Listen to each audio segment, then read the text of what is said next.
cannot focus on the things that have happened. I can only focus on the right now. And right now, I am able-bodied. I am a person of means. I'm a person who is extremely intelligent. And whatever I put my mind to, I should go and pursue. Welcome to Behind the Work, the show where we focus on all things leveling up, glowing up, and becoming our best selves. I'm your host, Jessica Santana, and I'm bringing you the tips, tricks, and strategies that help us reach our highest potential. So whether you're working at a company, building your business, or you're just trying to level up, this is for you. At Behind the Work, we believe that we all have to go up together, so make sure you're tapped in. Hey everyone, welcome to another episode of Behind the Work, the show where we focus on all things leveling up, glowing up, and becoming our best selves. If this is your first time tuning in, I want to say welcome to the show. So today I want to talk to you all about the importance of nurturing your talents, betting on yourself, and living out your childhood dreams. This past weekend, I was running an errand. I was driving in my car and I was just listening to Gunna. I was having a great time listening to Gunna. I was like, hey. And then I got a call from one of my homegirls. Now, this is a friend that I've known for a really long time. You know, she's been in my life for almost 2 decades. And when I think about people who can be witnesses to your life, she is one of those people. She's seen my evolution from little 18-year-old Jess to where I'm at now. She has seen the ups and downs of my entrepreneurial journey. She's also seen the ups and downs of my personal life and can really speak to the evolution of me thus far. And when she gave me a call, she was like, Jess, what are you up to? And I was like, girl, I'm about to go get some cooking books. And she was like, girl, you never cease to amaze me. And I was like, wow, what happened? And she was like, not only did you leave it all on the table as a social entrepreneur building AOT, but now you want to be a world-renowned chef and a world-renowned podcaster. And then we both started laughing. And I was just like, don't forget to put in there that I also want to be a world-renowned baddie and a world-renowned author. And then we started cracking up again. And she was like, girl, I don't know where you find the time and I don't know where you find that energy. I wish I had that kind of energy like you. And then I told her, I was like, girl, you can do anything you put your mind to. And she was like, I hear you. And then we ended up changing the subject. But then when I got home and I purchased my cooking books and I was flipping through the books because I was looking for some inspiration, I started thinking about the conversation, particularly the moment when she said, I don't know where you find the time and energy, and particularly the moment when she said that, you know, she wishes she had the same energy as me. So I gave her a call back because that's just who I am. I just gave her a call back. I was like, I want to go deeper on this. And so I gave her a call back, and then we spent time on the phone for a few hours dissecting all of this stuff. And I'm happy to have people in my life that like do that with me. Let me just say that I get curious about something and then we just go deeper into it. And so I was really grateful for the conversation. And my question to her was, you know, why do you think, you know, we as people sometimes find it difficult to find the time and energy, and why do you feel like some of these things don't just come naturally for some of us, right? Like betting on ourselves and doing the things that we're passionate about. And we came to a few conclusions that I want to talk to you all about on today's episode. So the first thing that I realized is that one, many of us don't know that we can. We are looking for permission from the universe to tell us that our natural talents should be nurtured, and we are looking for the paths to be laid out for us, not realizing that sometimes we have to go and create those paths, and we have to go and build those paths where those paths haven't existed.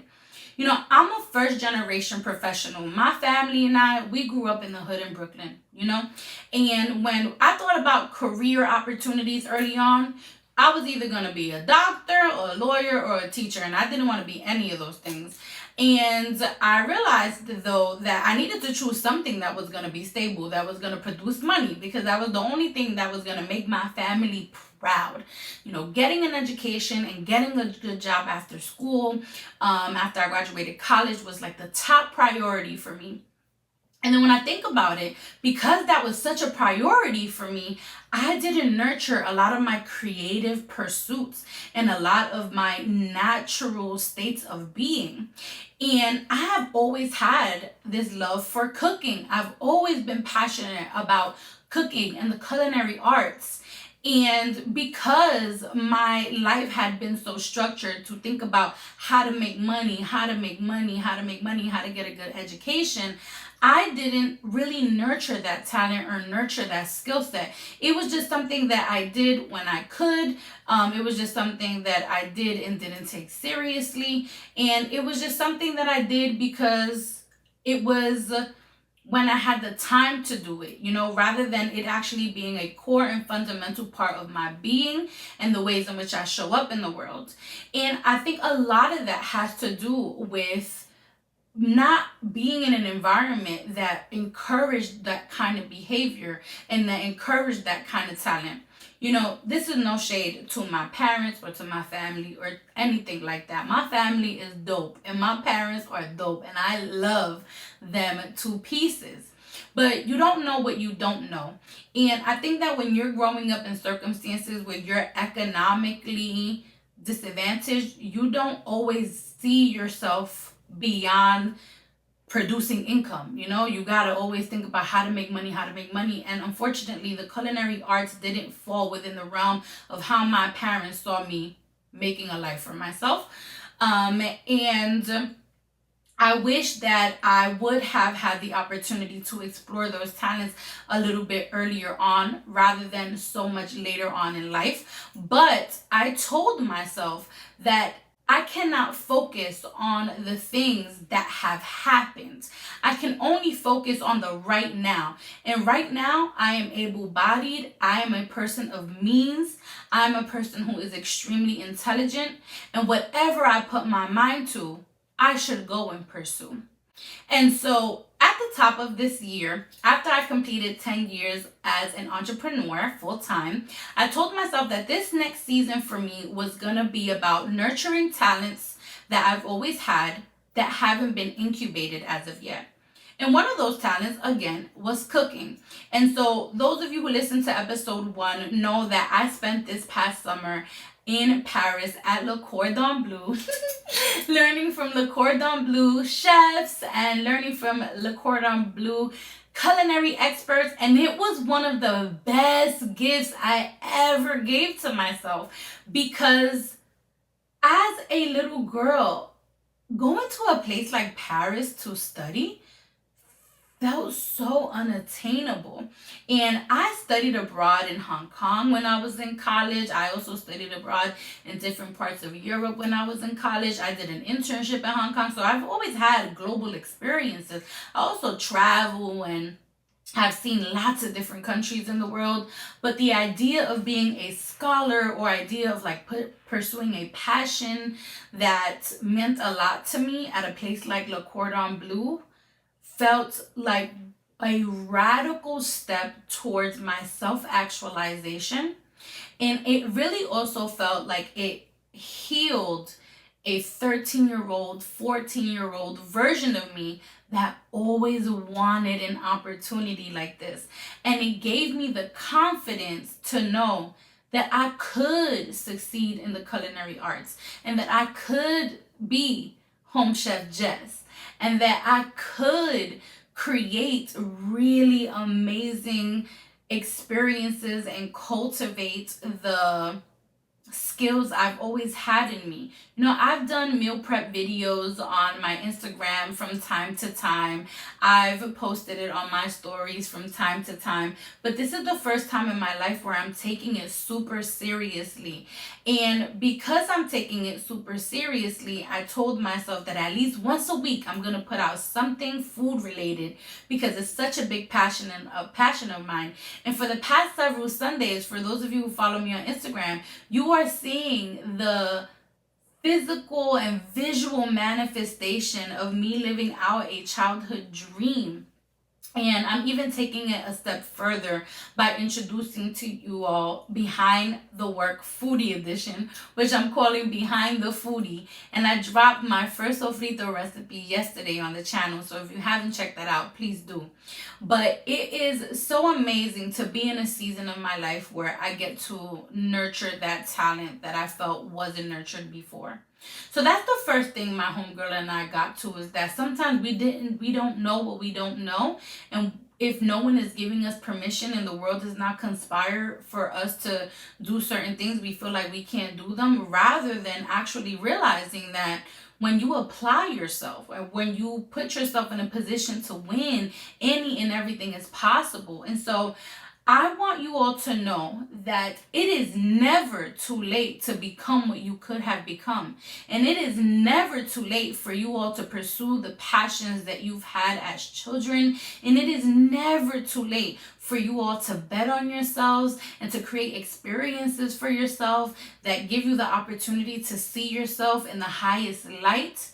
I think that it is one of the best gifts that you can give to yourself, to see and create experiences and opportunities for you to see you in your highest possible self. I know I said that already, but like that's the best way that I can say it. It's like the best way I can say it is like, do not skimp on you. Do not skimp on you. Because when you skimp on you, you rob yourself of the opportunity to really see yourself in the best version possible in this lifetime. And I think it's one of the worst things that we can do for us or for ourselves. So that's the first thing. The second thing that her and I came to is that for those that do know that they can do this, sometimes they are crippled by fear. You know, fear plays a really big role in the ways in which we move through the world, right? So even though there are people who fundamentally believe that they can create these things, sometimes they don't move towards action because of fear.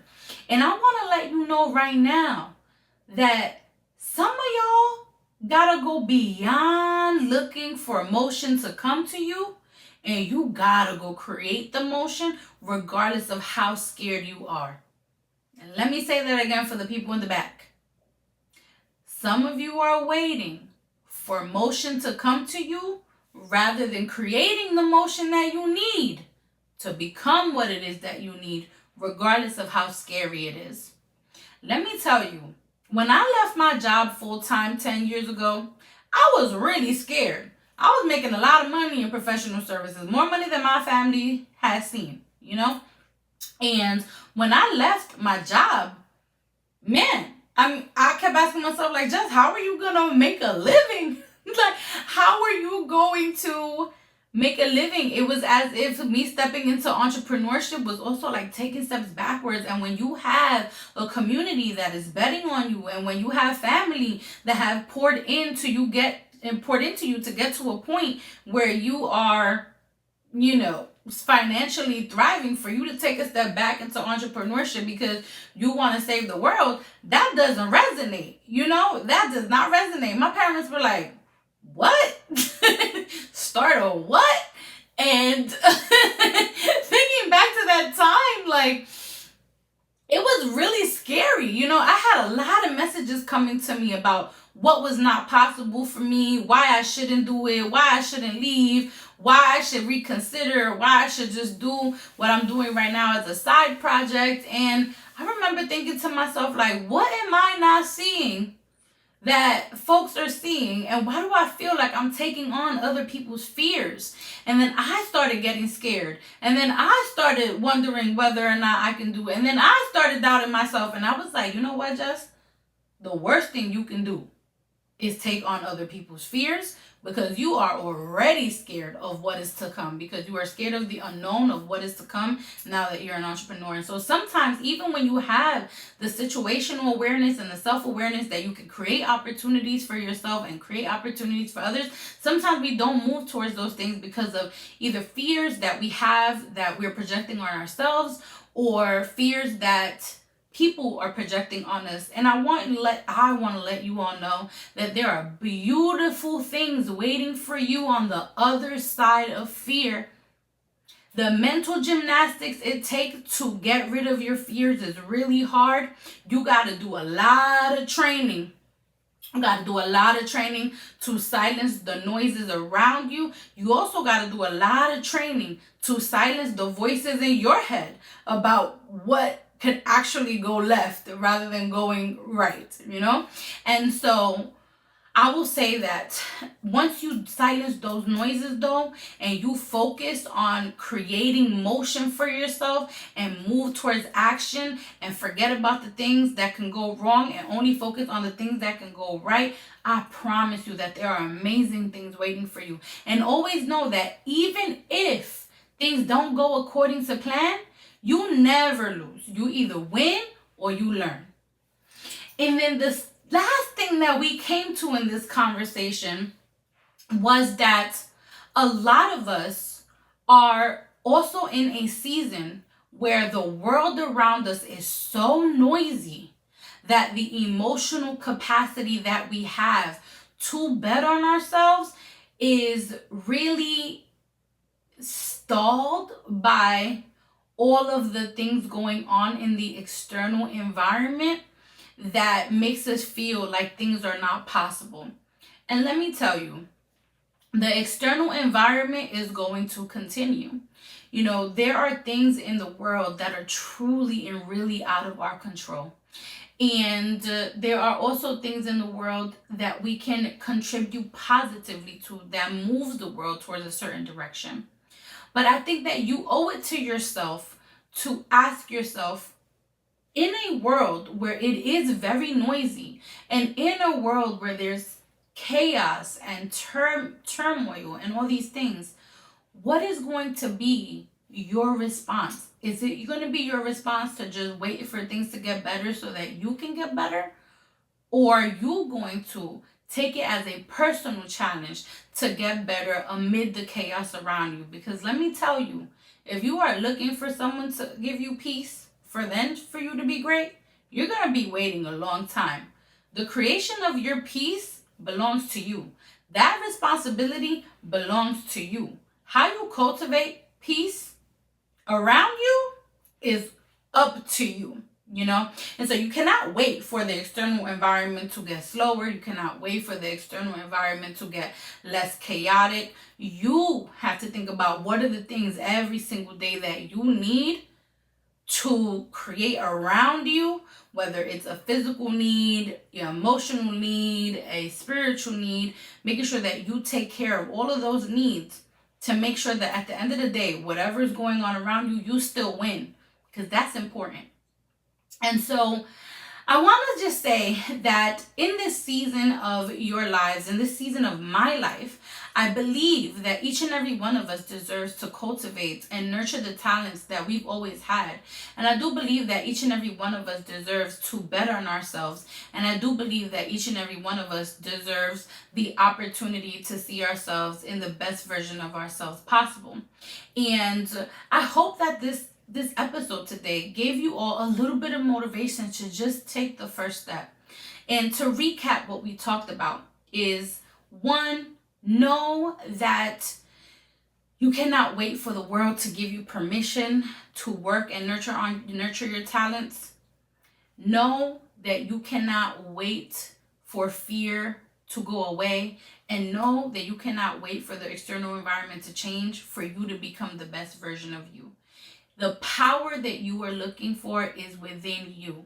For me, I find my motivation every day from knowing that I'm here on assignment, and from knowing that I get my power from God and from the universe around me. And I wish that each and every one of you would have the opportunity to know where you can get your power from. Because to be honest with you, power lives in each and every one of us. The ability to exercise our free will, the ability to exercise our agency lives well inside of us. And I hope that you give yourself the opportunity to exercise your free will and to exercise your agency, to ensure that you nurture the talents that have always lived inside of you, to nurture all of the beautiful skills and gifts that you've been given to become the version of yourself that you've always wanted to become and that you know that you should become. It is never, ever, ever too late. So thanks so much for tuning into today's episode, y'all. I really enjoyed connecting with each and every one of you. If you'd like this episode, make sure to subscribe, comment, like, and share on YouTube, on Apple Podcasts, and on Spotify. And follow us on social media. If something I said today resonated with you, share an email to me on my newsletter or send me a DM. I'm really looking forward to hearing how this show is leaving an impact on those who are watching it. Thanks so much for tuning in. See you all next week, because next week I have a really dope announcement. Mwah! Thanks for tuning in to today's episode of Behind the Work. If you enjoyed today's episode, make sure that you subscribe to our channel on YouTube. Check us out on Apple Podcasts, Spotify, and follow us on social media. I'm really looking forward to seeing and hearing how this show is leaving an impact on you.